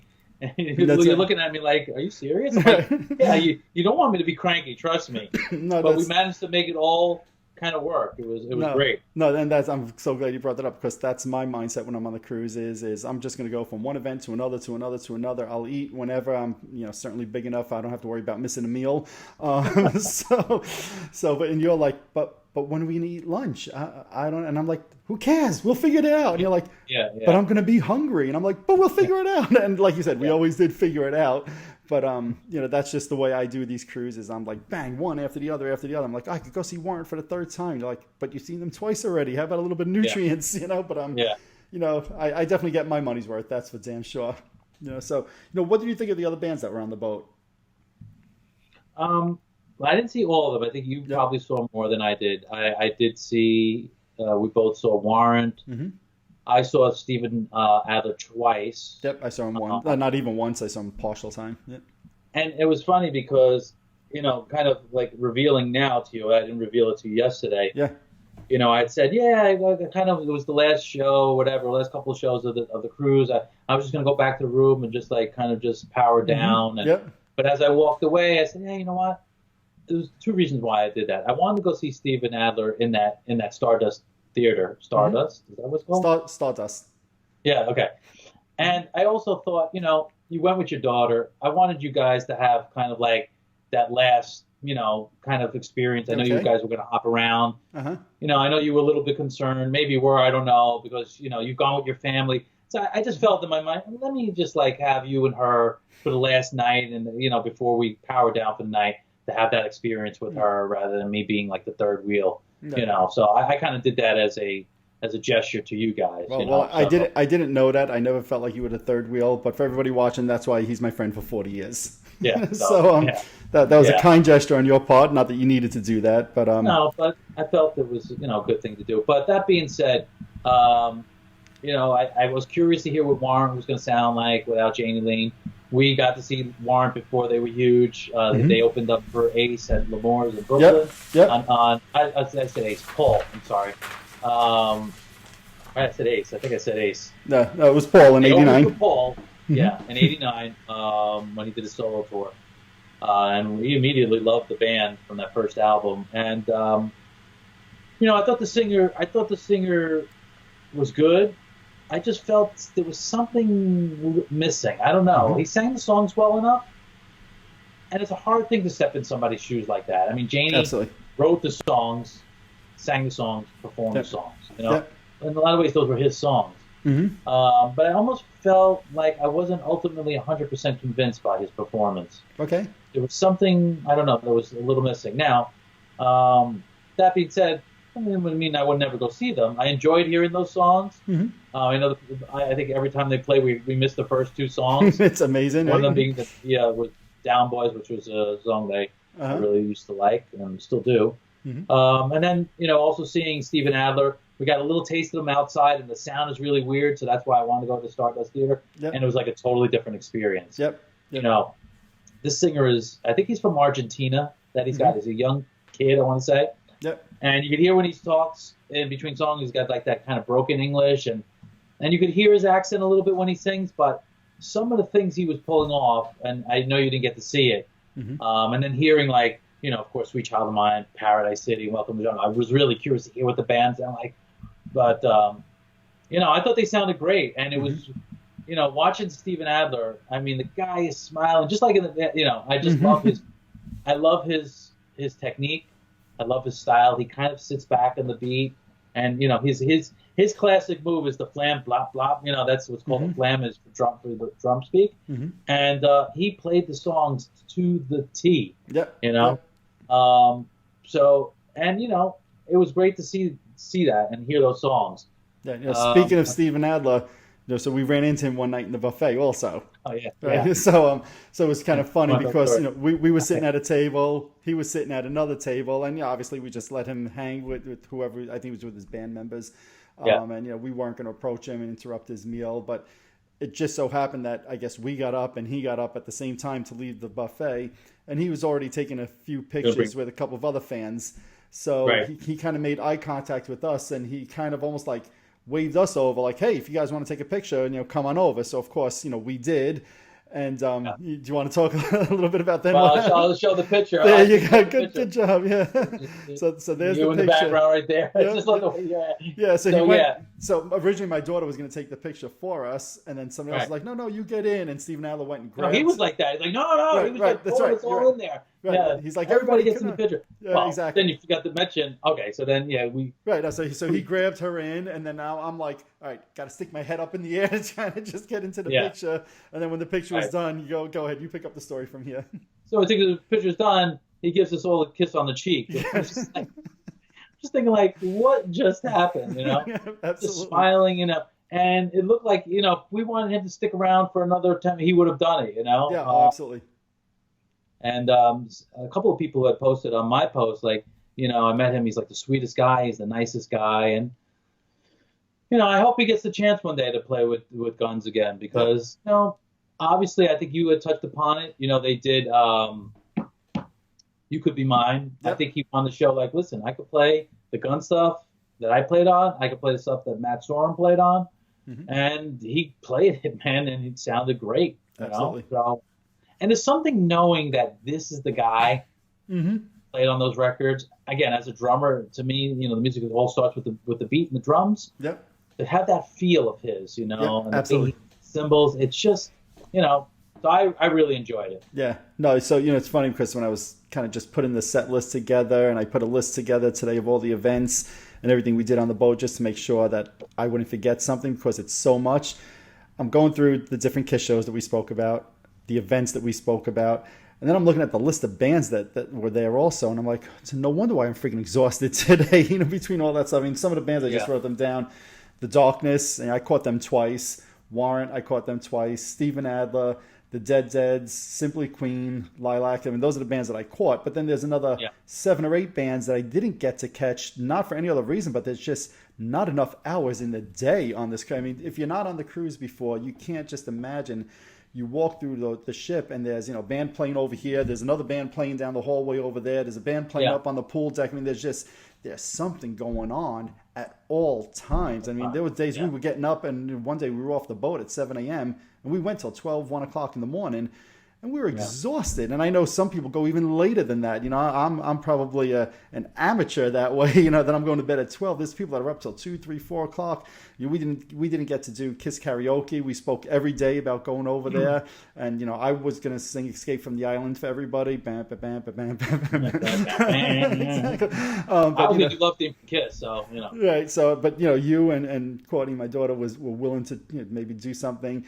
There's just not enough hours in the day on the cruise to do everything.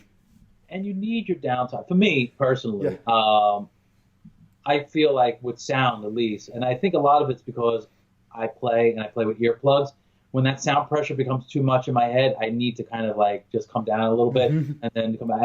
And that was one of the things I forgot to pack. I said, oh, damn, I forgot my earplugs. Because there might have been situations like when they play down in what is it called, Bar City. That's not called Bar City. That's right, exactly. I would stay down there, but it was that was like the loudest spot, you know? Yep. And that's where it was the Dead Deads that I heard. That's I was saying to your daughter, Courtney, I'm like, she's like, what do you think? I'm like, I think they're good. I think they're kind of original. Now, this is a guy, I don't know a lot of new bands. And she's like, yeah, they're kind of like this band. I don't know these other bands. But to me, hearing a band like that, I was like, wow, I'm listening to their chord changes.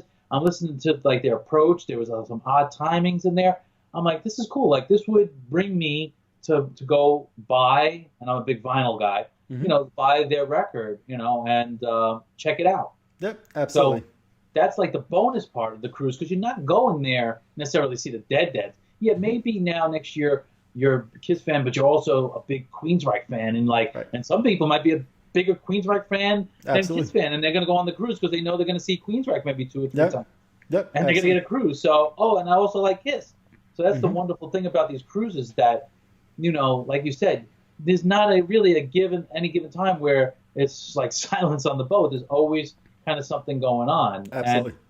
And maybe to a fault, because you don't want to miss something else. But it seems like they schedule it in such a way that Warren's playing 3 times, Steven Adler's playing 3 times, Darkness is playing 3 times, different times, different places, whether it's outdoors, and so they really, whether a sixth man is controlling all this stuff. Again, I know you've praised them in the past, but the way they run this cruise, I was just like blown away by, coming in and seeing gifts on the bed and customer service. You have a complaint, they take care of it. We got a free meal, steak dinner, and that wasn't too shabby. But I was really, really impressed. But I think no question. I was gonna say, I think my daughter said it on the cruise, because we were talking about the amazing job that Sixth Man does with running these things. And, I said to you and my daughter that, to me, the Sixth Man business model and their customer service is second to none. And I think my daughter had said, the only one that's even comparable is Disney. So, anybody who knows what that Disney model is like, that's really what Sixth Man does. And it's just, to me, in some ways, it might even be harder, because especially on a KISS cruise, you've got a bunch of, middle-aged men mostly, right? And very demanding, and KISS fans want what they want, and anything short of that is a problem, and to me, Sixth Man just pulls it off year after year, makes it really perfect. I don't know how they do it, but every year I leave that and say, damn, that if I had to throw a party like that or throw a 5-day cruise like that, it'd probably suck, because there's no way I could coordinate all those things and make 2,300 people as happy as they do. Kudos to them, So absolutely. Yeah. So, you mentioned before, the cabin gifts, and, obviously. So are we done with the bands? Are we done talking about the bands? I think so. Did you want to touch upon anything? No, I think, you touched on, I think, a lot of the stuff with the bands at this point. Did I lose you again? Did I lose you? So I'm not sure if I lost him. Hopefully he'll come back. Up there you are. So All right, there you go. okay, perfect. So I said, did you? yeah, to me, I think with the bands, I think my only regret coming off the boat is I did want to see more of Almost Queen than I did. I think there was one night we went out on the pool deck and we watched like 3 to 5 songs of theirs. They sounded great. It was one of those nights, like you were saying, it was just like sensory overload, and I was exhausted, and I was like, all right, I'm done for the night. That's it. And I never really had a chance to catch them again. I was walking, through the 6th floor in Bar City one night, and I heard a song of theirs. But I wish I would have really had a chance to see them. But, otherwise, whether it was Warrant, The Darkness, to me, I really wasn't a fan of The Darkness. And, I'm not a fan usually of guys that sing up in that, high falsetto voice. But that front man, I thought, A, was hilarious. B, had great stage presence. So, not every band is every cruiser going to like. I get that.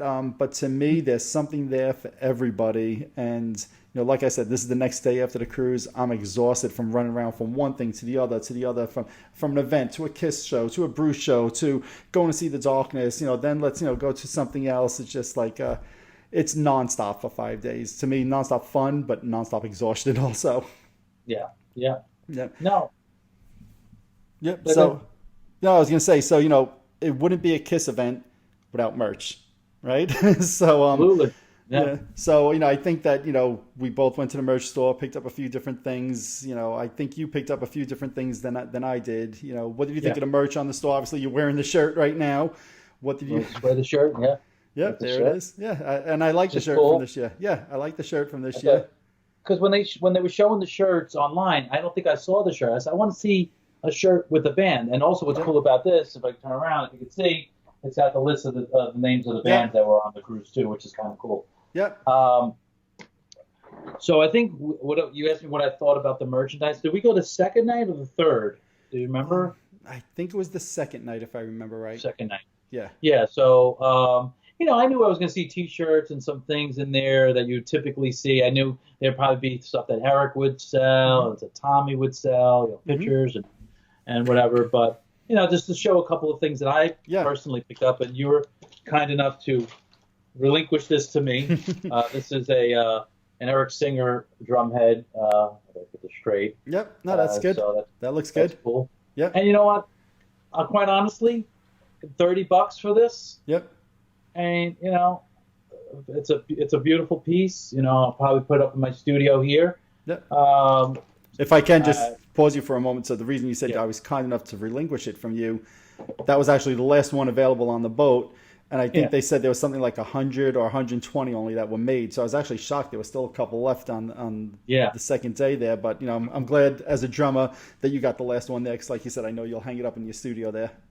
Yeah. And thank you for that again. Yeah, whatever. But, so what else did you get pick up? I mean, typical things like, you get shot like glass. Little shot glasses and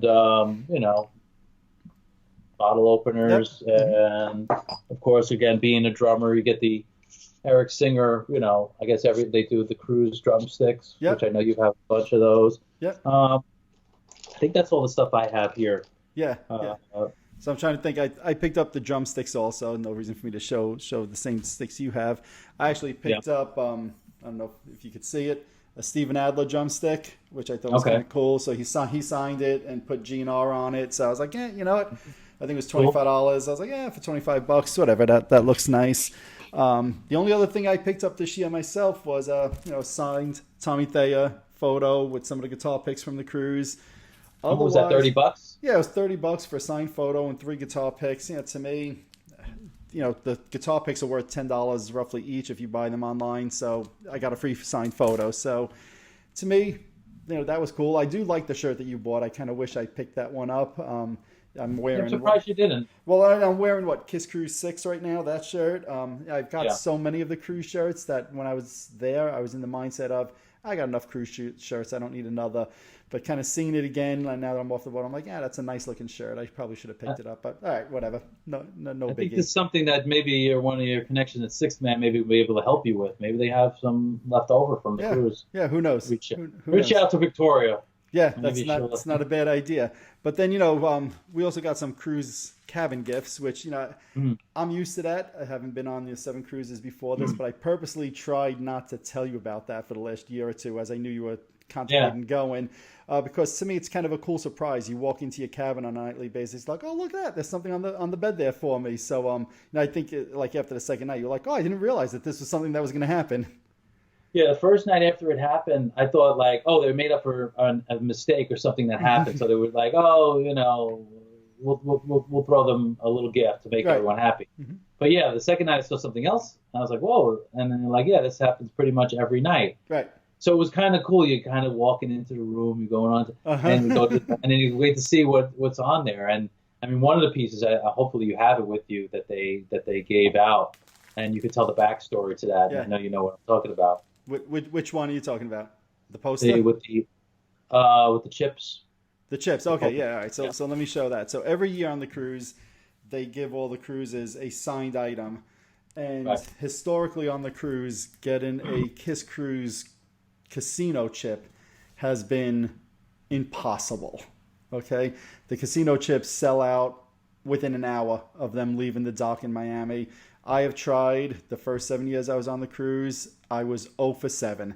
This year, I actually... Which says something that you tried it. Yeah, exactly, because the way you are. I'm a monster with this stuff. So, I was 0 for 7. I always had to buy mine on eBay. This year, I was actually lucky and got to the last 2 casino chips that were on the boat. I got one for me, one for you, right? So, and it was funny how it worked out because I went to the casino to buy the chips. I didn't know that you had to pay cash because, again, I never got one on the boat, right? So I went up, I gave him the guy my room key card to buy the 2 chips, and he said, no, you need cash. And I was like, oh, I don't have cash on me. It's in my room. So I'd asked him, hey, do you mind holding the chips for me for a couple of minutes? I'll just go up to my room and get the cash. I said, unless you have a ton of them. He's like, no, I'll hold them for you. Well, I get back to the casino. There's 2 people online in front of me, and they're both looking for casino chips. And they're like, oh, I'll take a chip, please. And the guy's like, sorry, sold out. And the next one, sorry, sold out. So I'm like, oh, man, I hope this guy saved it. They turn around, they say to me, oh, don't bother, they're sold out. So I walk up to the guy and I'm like, oh, do you have my 2 chips? They're like, here you go, sir. And I felt like a little bad for the other 2 people. Yeah. But, I was excited. Hey, I finally got a chip. But kind of going back to the cabin gifts, every year we get a signed item. In the past, I think for 2 years, there was a signed album, which was a great thing. But I have to say, I think Sixth Man really got it right this year. So I'll hold this up, and showing it on the screen is not going to do justice. And so there you have it. It is signed, all 4 members, and you can see all around are the 9 casino chips from all the different cruises, which to me was like really a really cool touch. I like the way they have this in like a matted frame with the casino chips in it, and KISS Kruise IX kind of on the bottom over here, and the dates of the cruise. I mean, to me, they nailed this signed item. In my opinion, this is the best signed item that we've had, even better than the albums, and I didn't think that would be possible. This is just, to me, a really a perfect cabin gift. And this is included with your price of the cruise. This is just a little extra that the band and Sixth Man does. I love this. I'm going to frame it and definitely put it up in my room. I think you were equally as happy with it, right? Absolutely. I was going to say that it's suitable for framing. The gifts that they gave, I know they gave like a blanket, or I'm not sure if it's a blanket or a beach towel. I think so. Here it is. So I haven't opened mine, as we like to say, preserving the mint, and you can hear it. Yeah. I think it's a beach towel. It looks like it's the artwork for the cruise. Right. I opened up one when I used to go with my family, and we had 4. I opened up one a couple of years ago, and it's high quality. It's well done. I'm sure this one is the same. Looks really nice. I'll probably keep it in the package forever. Yeah. And that's the thing, too. Like, they were not cheap freebies. They were nicely done, nice quality. I think, what else did we get? Did we get... so on the last night... we got guitar picks with when we did the stage photo, which we never mentioned that before either. Oh, yeah, we did the stage photo. That's one of the things they also do. They let you come up on stage. I know people have criticized that they don't take pictures with the band anymore. I get it. If I didn't have 6-7 pictures with the band, I'm sure I'd be pissed just like everybody else. Yeah, I would have liked to have had that as my first and the takeaway, but, Yeah.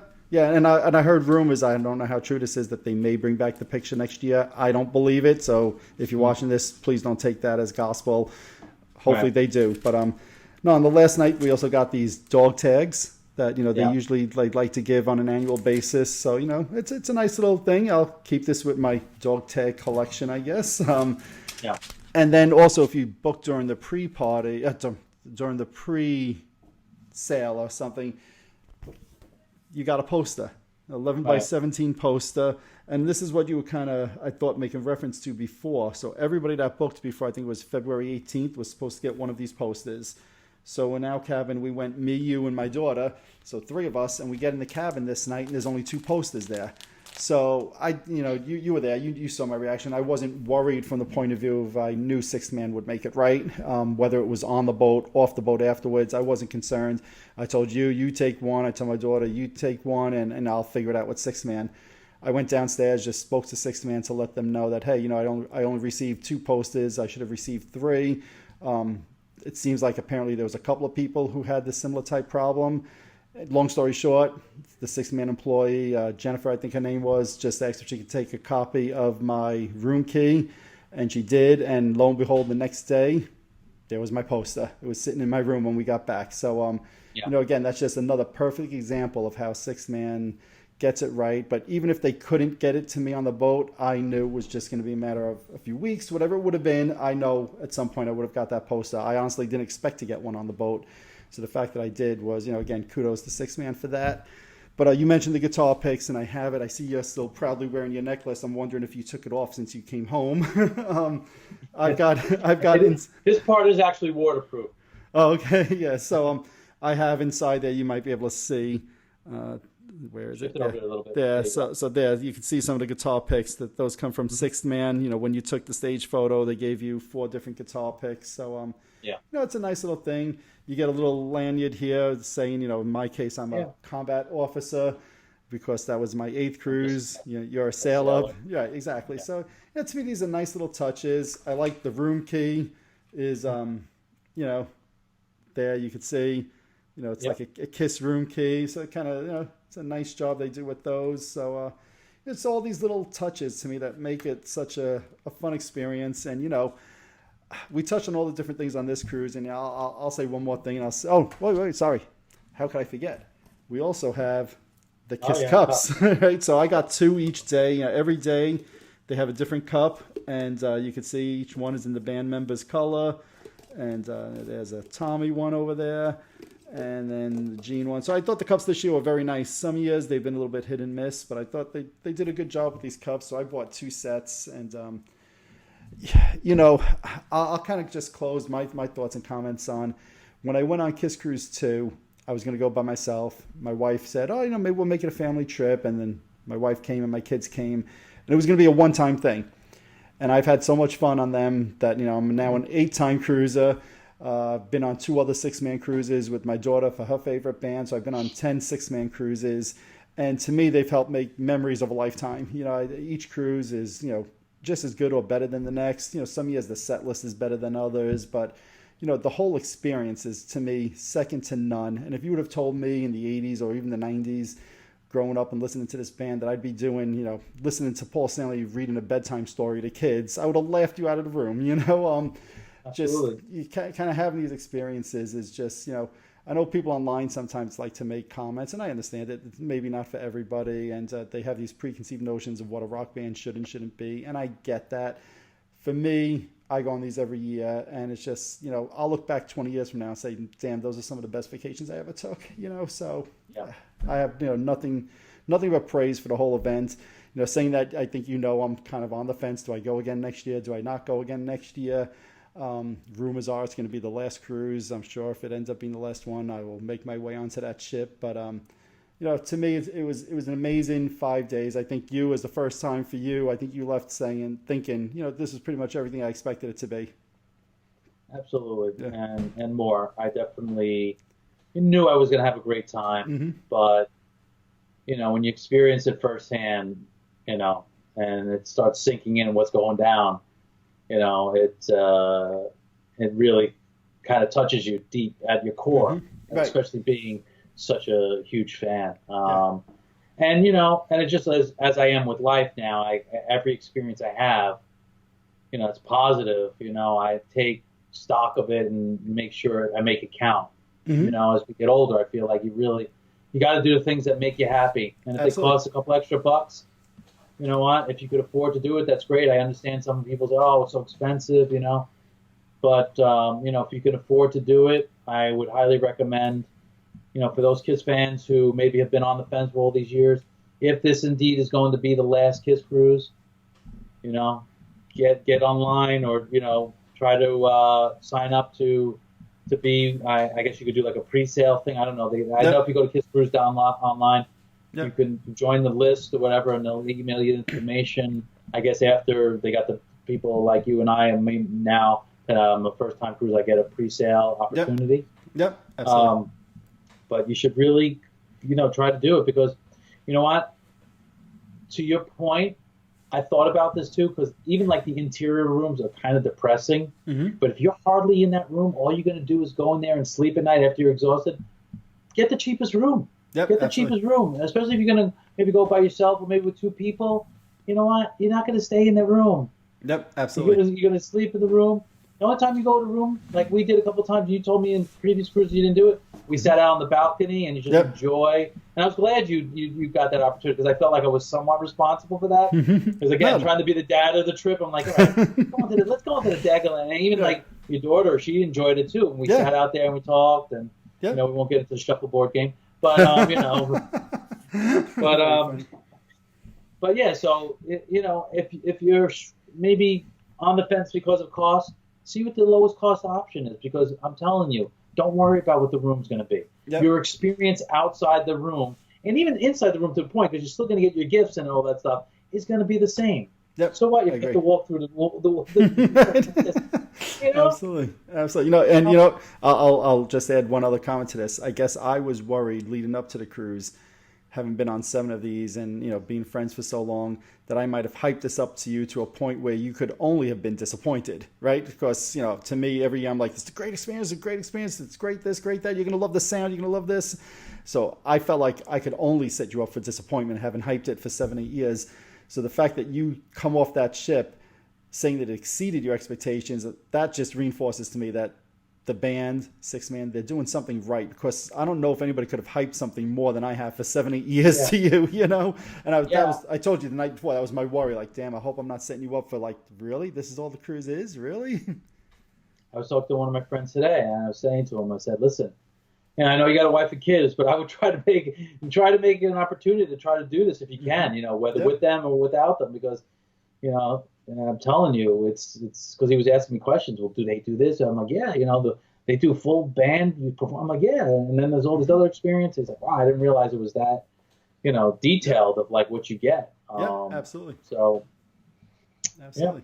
Yeah. Excellent. Anything else that you could think of that we didn't touch on? I think we pretty much covered all the different events, the different days, the different shows. Anything else that you think of that I'm forgetting? I don't think so. I mean, yeah, we captured, and also, I mean, if you want to just talk about the cruise itself and the food, I mean, if you just want to get into that, I mean, again, whether you're just doing the buffet type of thing, there's always food there. There's something for everybody. And then we were fortunate to eat in the steak restaurant, which we didn't really say how that happened, and I'm not even quite sure why we got that free meal. But I know it was something that 6-man was responsible for, right? Yeah. I think 6-man just sent me a thank you for having been, on as many cruises. Like I said, I've done other 6-man cruises besides KISS cruises. So, some of the 6-man people know me by face the second they see me. Having done this, more than 10 times on their different cruises. So I think that's all that was. Which again, doesn't surprise me. I know 6-man's done that for other people, done nice things, so. Again, that's just kudos to them and the type of business they run. But, like you said, the food I think was great. And, I'm just going to mention, longtime cruises know about Red, who kind of is the washy-washy guy in front of the buffet. So that's, I'll say, I hate to use the word disappointment because it wasn't. But in prior years, I think I've told you before that he's been out there like strumming an acoustic guitar and, making Beatles songs like I Want to Hold Your Hand into I Want to Wash Your Hands. And, if I don't think Red will ever see this, but if ever he did, or somebody who knows him is watching this, bring back that acoustic guitar, because that was a lot of fun. Actually, I'll show you some of the videos, because I actually videotaped a couple of his segments in the past, and it's just there was just an added element of fun to the cruise. But you said it before, I'll say it right now, and we could close on this. If you've never been on a cruise, KISS Cruise in the past, and next year is the last one, don't look back with regrets. If you could afford it, and then throw 4 friends in a room and split the cost. To me, worth every penny. Forget the whole how many deep cuts are they going to do, or are they not going to do. Next year could be the last one, and if you don't take the opportunity now, chances are you're going to look back, I think, with regrets. Because to me, this is just an amazing opportunity. So that's what I'm going to end on. I agree with you on all that. Yep. So all right, buddy. Well, I thank you for taking the time to chat about this again today. And I guess for everybody out there, I'd love to hear your comments. Have you been on the cruise before? How many cruises have you been on?